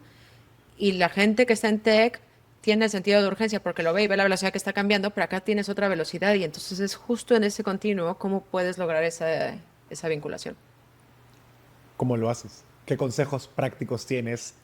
Porque también el podcast lo escuchan no solo startups, no solo emprendedores, sino, como te conté, este Sí. director de innovación escucha el podcast y conecté con él a través de eso. ¿Qué le recomiendas a esas personas, ¿no? que de repente son un director de inteligencia artificial, de data, de innovación, de tecnología y tienen de algún modo ese rol, Sí. ¿no? Yo lo que de, hice, de empujar la iniciativa a nivel más político, como decimos? yo no sé si sea lo correcto y creo que hay mil maneras de hacerlo, pero una de las cosas que yo hice fue en nuestro último offsite, que Porque fue... poniéndome en su lugar también debe ser frustrante. No, no, totalmente. Yo no estoy haciéndolo menos. Es un problema muy grande, ¿no? Y no basta que, yo digo, yo soy creyente, lo veo y aún así tengo que poder tener la manera de ayudarle a mis líderes a entender lo que yo veo. Porque la claridad con la que hay una analogía que me gusta. Tú vas a decir que estoy llena de analogías. Sí, sí. Pero una analogía Un que me gusta predicador. mucho. Esa me la dio una coach, mi primera coach que tuve, María Campillo, que es espectacular. Cuando tú te echas a la piscina, para que me entiendan todos en Latinoamérica, la alberca si estás en México, el que está arriba, o sea, se te cayó algo en la piscina y te echas para recogerlo. El que está arriba lo ve clarísimo, pero quien se echó y abre los ojos en el agua no ve nada, lo ve todo borroso. Y esa es la diferencia, yo creo, ¿no? Y entonces yo digo, yo lo veo muy claro, entiendo qué está pasando. Entiendo hasta lo que me da a entender lo que sé hoy, que no es lo mismo que voy a saber mañana y tengo más preguntas que respuestas, ¿no? Pero ¿cómo le hago a mi equipo poder entenderlo cuando no han estado expuestos a tecnología? Entonces, una de las cosas que hicimos en el offset fue, dije, a ver, necesito traer gente que nos hable cómo lo ha hecho en su empresa. Así es como descubrí esta empresa familiar colombiana. Y dije, ¿qué es lo más cercano a nosotros? Y vino y nos explicó muy tangible. Y aparte lo puso ahí, cuando tú ves a los niños viendo la posibilidad, y luego dije, ok, esto es en tema de gestión interna. Y dije, necesito a alguien que nos venga a hablar de cómo se puede aplicar en crecer nuestra base de clientes. Entonces trajimos a otro emprendedor increíble que nos vino a trabajar. Cómo trabajaba con empresas tradicionales, como las nuestras. Nos enseñó un demo, lo vimos ahí en vivo, qué estaban haciendo, cómo se hacer upselling, cross-selling en WhatsApp a través de inteligencia artificial. Y esta misma persona también dijo algo muy sabio. Dijo, está sobre de moda inteligencia artificial. Muchas cosas las puedes resolver con analítica predictiva y es mucho más barato. Y en Latinoamérica tienes que tener mucho cuidado de dónde pones inteligencia artificial porque es muy caro. Sí. Tú no le puedes abrir Comparación de los Advanced. ingresos Por- de la gente, ¿no? Exactamente, por nuestra estructura salarial como países, ¿no? Entonces también tienes que tener las habilidades de saber dónde te agrega valor y dónde no, y dónde es crítico y dónde no. Y nos enseñaron los ejemplos y le dije, ok, quiero que vean reducción de costos, porque quiero que veas cómo creces, cómo reduces costos, cómo habilitas organizaciones, ¿no? Y trajimos a alguien que habló cómo redujeron los costos operativos en más de 50%. Y de ahí concluimos con que trajimos a un invitado de alguien de Mercado Libre, vino con nosotros y donó su tiempo a enseñarnos a usar Gemini, porque nosotros tenemos, los líderes tenemos habilitado Gemini Advanced y fue tecleando, porque hay mucho miedo y el miedo es real y yo lo tengo, o sea, me dicen, bueno, saliste de tecnología, pues sí, pero cuando yo salí de tecnología, ChatGPT empezaba, o sea, yo no estuve en el meta que usa AI, en el equipo de ventas. Lama. Hoy sí, o sea, no, pero mismo en el equipo de ventas el proceso se ha automatizado, hoy está así, yo no estaba en ese momento, yo no lo conozco, o sea, yo misma tengo que aprender y descubro y veo qué es posible. Y eso no quiere decir que ahora ya estamos llenos de inteligencia artificial. Ahí lo que genere es cómo tenemos un entendimiento común de cuáles son los alcances iniciales de la tecnología y entonces veamos qué sucede y damos autonomía. Y vamos a regresar, esto fue en marzo, vamos a regresar en octubre y vamos a hacer una segunda parte del siguiente nivel de que se requiere. Pero toma tiempo. Toma tiempo y hay que entenderlo y hay que saber que sí y que no, o sea, y cada quien hubo líderes que dijeron, perfecto para mi equipo de marketing, porque todo lo que pasa con imágenes y demás es como cómo reduces los tiempos, la publicidad, todo, bueno, va para allá. Y entonces ahí vamos haciendo, pero si tú le habilitas el conocimiento y el entendimiento, es que yo no tengo la respuesta, pero ellos han hecho cosas increíbles que yo jamás hubiera pensado a través de esa base común de conocimiento. Lo que leo de lo que me dices es que no se soluciona comprando tecnología. Ah, no. Y entonces es donde vienen todos los problemas. Bueno, alguna te va a servir, ¿no? Pero O sea, ¿qué es lo más difícil en esa transformación, cambio de mentalidad? Porque creo que inteligencia artificial trae un reto adicional que no lo trae otras tecnologías, que es que puede equivocarse, ¿no? Es como un humano, ¿no? Algo que yo he visto mucho es las alucinaciones. gente que probó ChatGPT, o me pasó en mi equipo en Startupial, en cómo creamos contenido y todo lo que usamos para editar, para videos, para contenido escrito. Y es que mi equipo probó inteligencia artificial al inicio de 2024 y concluyó Que no servía. de que no funcionaba. Ese es el Pasaron 6 peligro. meses y nadie, o sea, y yo un punto de, chicos, ok, tenemos que volver a probar de nuevo y esta vez sí funcionó, ¿no? Pero creo que como digo, la naturaleza humana es concluir que no funciona y asumir que nunca va a funcionar. Pero ese es el problema más, inclusive si no es tecnología, ¿no? El problema más grande de cualquier organización es, ya lo probé y no funcionó. Sin entender, y de nuevo regreso al rol de líder y el prompting. Un prompt sin buen contexto no funciona. Entender el contexto en el cual se está aplicando algo y cómo se está aplicando y que la intencionalidad, y eso me encanta de Silicon Valley, la intencionalidad de el prueba y error, hay una intencionalidad de atrás. Cuando tú le preguntas a alguien, que, sobre todo en nosotros, ¿no? Es, oye, vas a hacer esta iniciativa, ok, ¿por qué? ¿Y por qué? ¿Y por qué? Y puedes entender realmente es, yo no estoy esperando ciertas transformaciones magistrales de ciertas cosas que estamos probando, pero soy muy explícita en qué podemos ver, qué no y dónde puede fallar. Pero es intencional saber qué y por qué, y ese ciclo de no cerrar la puerta, sino entender cuáles son todas las variables que están impactando, ¿no? Tienes que entender las variables que generan el problema y estar probando constantemente hipótesis hacia ese problema. Es volver a nuestra clase de ciencias del colegio y meternos en la cabeza el método científico. Es pensamiento sistémico y ahí es donde también luego en el Silicon Valley nos falla, ¿no? A mí me acuerdo que cuando entré a PayPal, una de las primeras cosas que hice fue, me fui a Omaha. Nosotros en PayPal teníamos el equipo de ventas, televentas lo teníamos en Costa Rica, pero en Estados Unidos, en Omaha, bueno, en Chandler y en Omaha, teníamos equipos de riesgo. Y entonces me acuerdo perfectamente, bueno, voy a ir a Omaha y a pasar un tiempo en Chandler. Pero tú estás en ventas.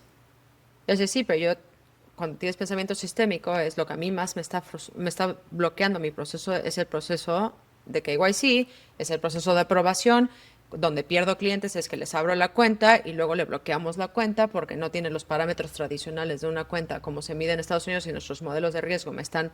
Y entonces yo fui a habilitar los procesos de riesgo muy temprano para poder habilitar los procesos de ventas, ¿no? Y entonces es ese pensamiento sistémico y cómo está todo relacionado. Y cuando alguien te vende un pedazo de tecnología, lo ve aislado, ¿no? Y tú como, sobre todo, como líder senior del negocio, tú estás pensando...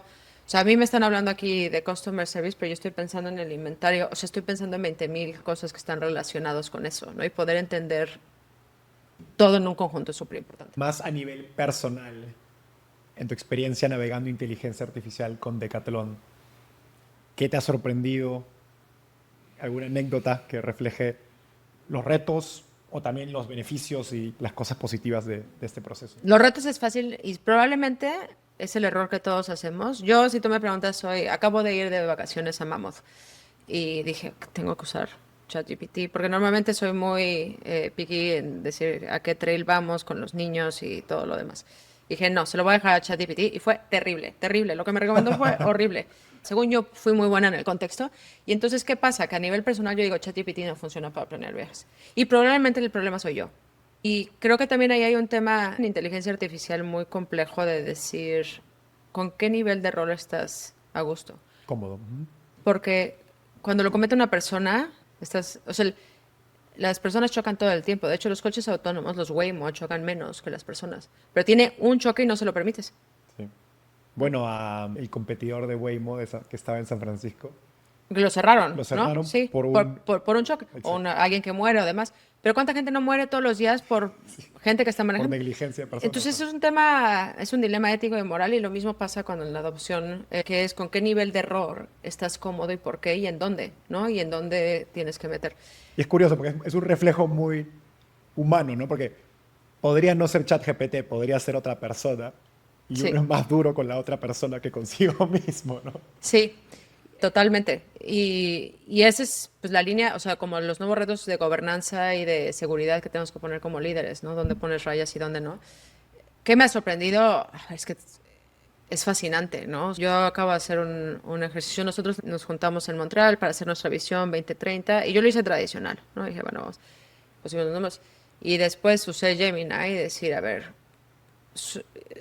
quiero Para hacer la planeación. para hacer esas estrategias de conquista para las ciudades en las que queremos ganar más share de mercado, ¿no? Normalmente para O sea, era una nosotros, sesión con tu equipo de estrategia de negocio. sí, estamos planeando 2030. Si tú no tienes 15% de mercado en una ciudad, la verdad es que tienes diminishing returns y es muy complejo. Entonces realmente tú tienes que poder atacar una ciudad, crecer share de manera relativamente Con escala rápida mínima para hacer un la negocio escala, rentable, interesante. sobre todo porque tienes toda tu logística. Claro. Nosotros movemos millones de cantidades, ¿no? Entonces es como en donde en los países en los que operamos definimos ciudades clave y cómo podemos tener la estrategia de ataque.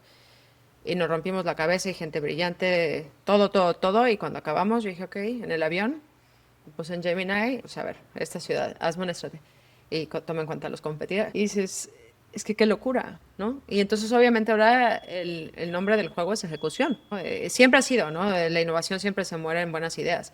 Y realmente es cuando ejecutas, pero más que nunca, ¿no? Y aún así, el ejercicio mental y el proceso es súper importante para el equipo. Yo no cambiaría como lo hice. Tal vez cambiaría algunos O inputs. sea, por más de que la inteligencia artificial te pueda dar la estrategia perfecta, es importante que tu equipo vaya por el proceso de pensar en la estrategia.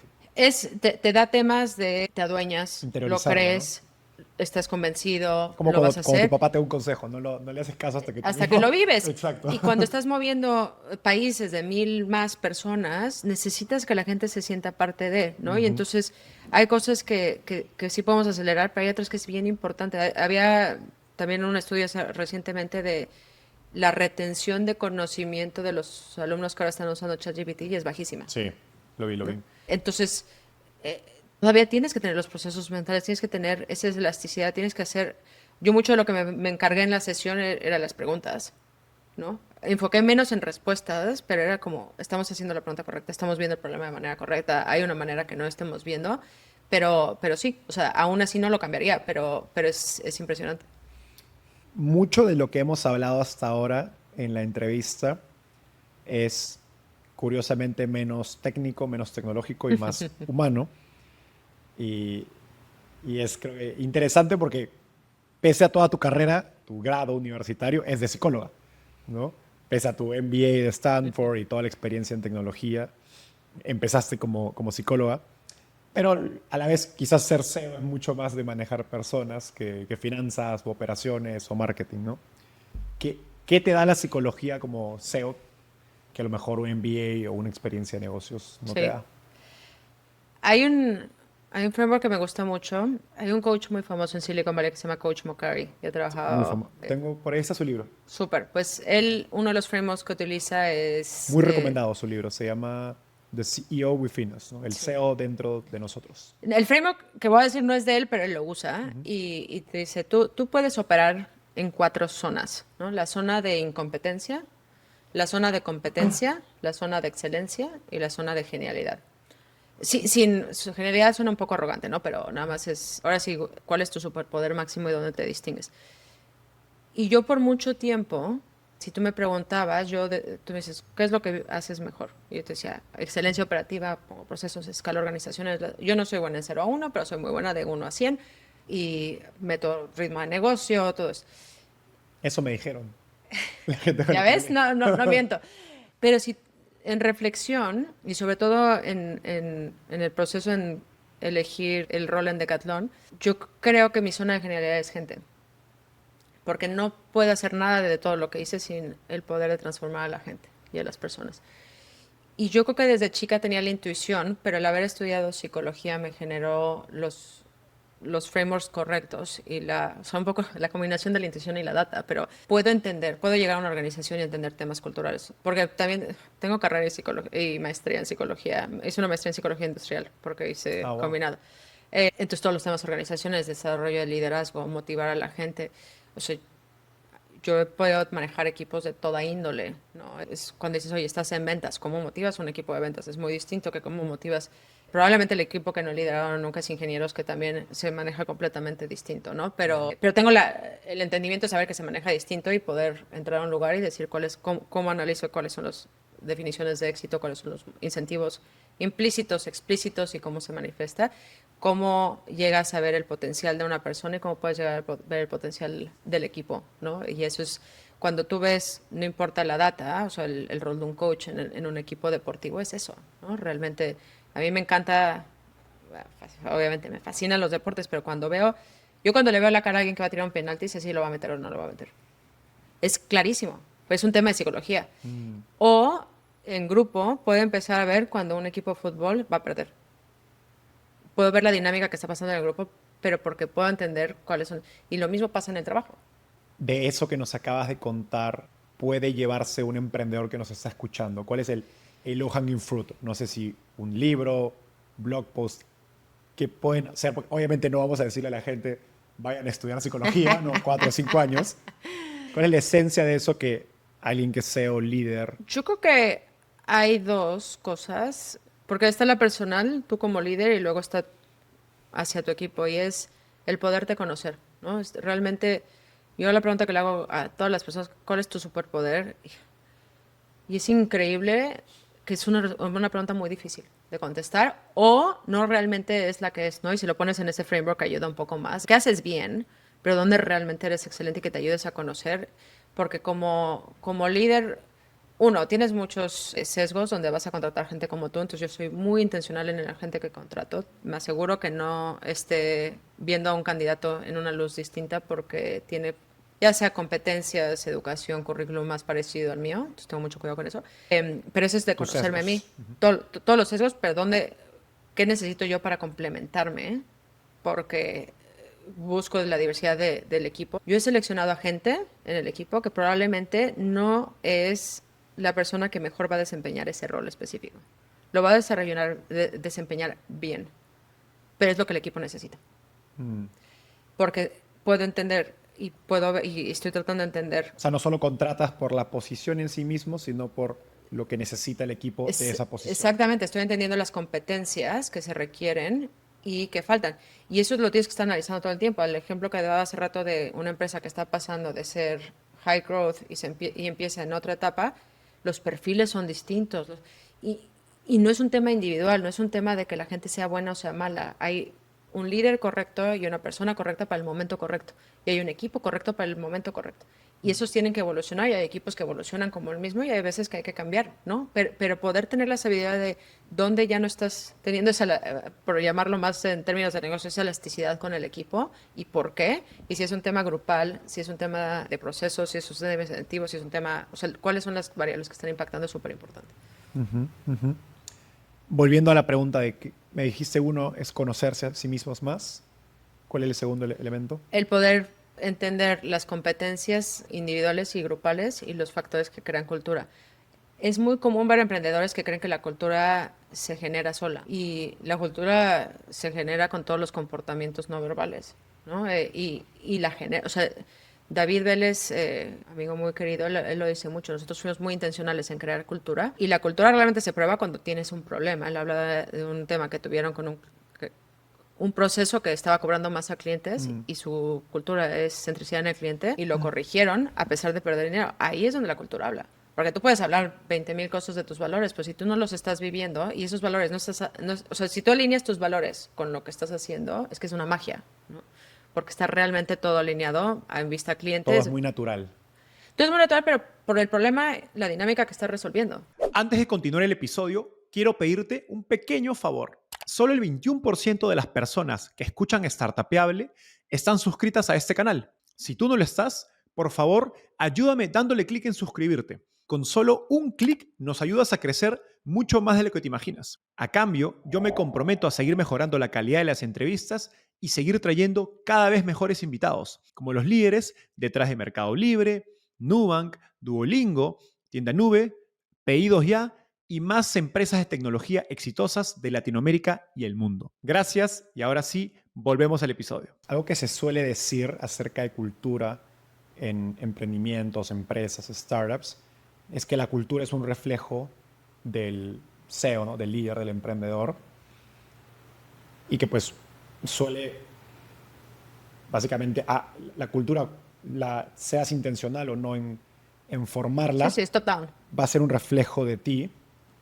El reto, y esto me acuerdo haberlo hablado con Matías, el fundador de Notco, es que si pues no te conoces, pues la cultura va a ser un reflejo de ti y a lo mejor hay cosas que no te gustan, pero Totalmente. pasó porque no eras consciente de esas cosas que tú tenías que no te gustaban de ti y obviamente es más fácil ver lo que no te gusta en otros que en ti mismo. Entonces, pero cuando ya lo ves, a lo mejor ya es muy tarde. O Los ya, que tenemos hijos es muy claro.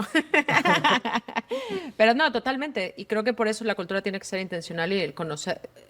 Si tú pero no no te puede ser conoces, intencional si no te si conoces no te primero conoces, bien. empieza con el autoconocimiento y el saber cómo, o sea, Porque todas las cosas que haces en las reuniones, y en las las que no haces. llamadas, exacto, O van sea, una de las cosas más difíciles, bueno, hay dos cosas, ¿no? Es una, cuando estás en una posición de liderazgo hay una simetría de información, siempre. La persona que está abajo va a simplificar desde su modelo mental lo que ve y no tiene el scope completo que tú tienes y no le puedes dar contexto completo. Entonces tienes que saber ¿qué le das? qué das, cómo le das, ¿no? Sheryl Sandberg, regresando a Sheryl, daba un ejemplo muy bueno que estuvo en una junta y alguien se presentó en PowerPoint y dijo, odio PowerPoint, ¿no? ¿Quién? Cheryl dijo. Sheryl. Pero, o sea, ni se acuerda de haberlo dicho. Y se generó todo un tema organizacional que no podías presentarle PowerPoint a Sheryl porque lo odiaba. Pero es que ese es el poder, o sea, cada palabra, todo lo que estás haciendo y no haciendo y Tiene un diciendo impacto. y no diciendo tiene un impacto y tienes que tener la conciencia de eso. Qué loco, qué gran ejemplo, se magnifica full. Yo me he dado cuenta de eso en manejando Startupeable. Yo soy muy desordenado.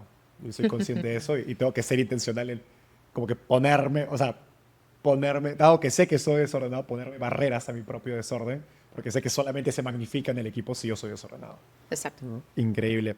Quiero contar una anécdota. Me contaron que cuando te unes a Facebook, una de las primeras cosas que hiciste fue llevar a tu equipo a un hike, ¿no? A una caminata, a una montaña. ¿Por qué? No fue cuando entré, fue cuando De un tomé equipo. la dirección general de Facebook México. Yo ya llevaba 2, 3 años, no me acuerdo cuántos, y yo paso de peers a yo tener la responsabilidad De todo el equipo de México. de todo el equipo de la oficina de México.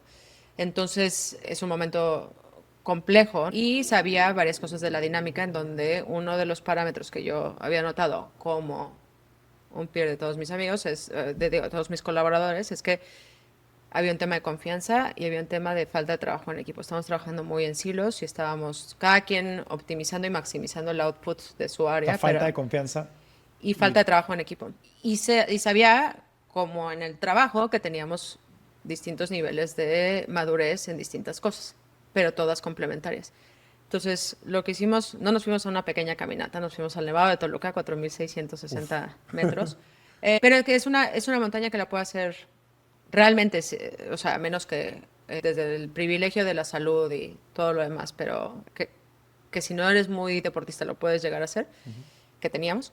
Es intermedio. ¿No? Sí, porque a ver, la Ciudad de México está a 3.000 metros, ¿no? Entonces no es que empieces a 1.000 metros. Y tenía atletas, literal, gente, montañistas, y tenía gente que nunca había hecho. Y fue increíble ver el proceso. Tienes que pensar en todas las partes, ¿no? Nos subimos a una camioneta 2 horas de la Ciudad de México. Yo creo que en todo el tiempo que llevamos trabajando juntos nunca habíamos estado tanto tiempo en un lugar cerrado que generó. Y ya Que no también te fue. queda nada más que hablar. Y fue intencional que me aseguré quién se sentaba dónde, ¿no? También, o sea, hay muchas cosas y en muchas cosas de mi equipo eso hago, o sea, las parejas las esfuerzo, o sea, me aseguro de donde veo que hay algunos temas que se tienen que resolver, que se platiquen. Y todo el discurso desde que empezamos hasta que terminamos es, aquí no vamos a ganar porque llegamos rápido, vamos a llegar porque llegamos juntos.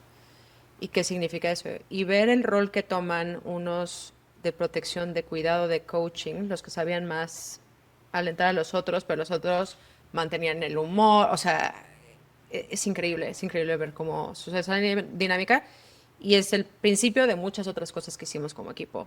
Pero, o sea, yo hice una política de puerta abierta, el primer mes era quien quisiera venir a hablar, estoy para escuchar, quiero entender qué está pasando, todo lo demás, pero no es, muchas veces pensamos es esta actividad, es este offsite y ya quedó ahí, sino es cómo lo estás entretejiendo en todas las acciones que estás haciendo como equipo. Te escucho y no solo porque tienes carrera de psicóloga, suenas muy sabia en tu manejo de gente. No sé nada. ¿Cuáles han sido tus cagadas, digamos, Uf, un montón. en contratar, en liderar? Un montón. Y las Las que sigo, más te acuerdas y que más las tienes top of mind por el error que fue. A ver, yo creo que culturalmente ir muy rápido, ¿no? No, y por eso en Decathlon pedí tiempo para entender. Y aún así me equivoqué. Y me sigo equivocando. Y tengo la fortuna ¿Qué de significa ir muy rápido? que empiezas a actuar en negocios sin contemplar la cultura. Ok. Y empiezas a hacer, o sea, te contratan para hacer una transformación y la quieres empezar lo más rápido posible y empiezas en el saber hacer y no en el saber estar y cometes muchos errores en ese sentido y tengo la fortuna de haber generado vínculos de confianza que a la fecha tengo gente de mi equipo que me dice, oye, por ahí no, y generé el espacio de confianza para que eso suceda. Entonces me sigo equivocando, pero por lo menos tengo vehículos de retroalimentación que me ayudan a saber por dónde sí, por dónde no. En gente hay un montón y probablemente toda la gente que me ha reportado te va a decir otros millones más, pero creo que como pensando en líderes, ¿no? Y en los founders y en las posiciones en las que estamos, somos gente altamente capacitada, altamente ambiciosa, que estamos acostumbrados a hacer las cosas a cierta manera y en cierta velocidad. Y en este tema de liderazgo, de tener la respuesta. Entonces, lo más tentador, o sea, cuando viene, ya sea a nivel grupal o a nivel individual, alguien de tu equipo y te dice, tengo este problema, entras a resolverlo. Entras a resolverlo y es lo peor que puedes hacer. Porque estás inhabilitando a que la persona pueda ser independiente. Si tú estás sobre todo en empresas que crecen muy rápido, si tú eres el que resuelve todo, eres el cuello de botella para todo. Entonces, ¿cómo generas un modelo de pensamiento para la gente? Decir, ok, Que es lo mismo que puede pasar en una relación, en en una todo, familia, sí. con tus hermanos. Porque somos todólogos, saberlo, todos y todo lo demás, ¿no? Y me siento muy bien cuando, es como, muchas veces yo siempre digo el consejo no pedido. Yo te vine a platicar algo y porque estás resolviendo mi problema, querés ser escuchada, ¿no? En las relaciones. Pero en el tema de trabajo es, a ver, tienes este problema, ¿qué has pensado? ¿Tienes escenario A, escenario B?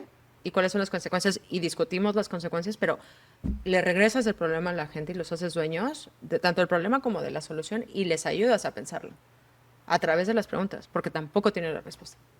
Entonces, lo más fácil para moverte rápido porque estás corriendo es darle la respuesta y, ok, next, pero estás realmente inhabilitando a la organización. Y esa es quizás la mayor tensión en una startup. Por supuesto. ¿No? Porque no te queda plata, tienes poco tiempo, tienes la competencia. Y eso es saber también, porque poca plata, poco tiempo, y también saber dónde tienes que ser autoritario y dónde tienes que delegar.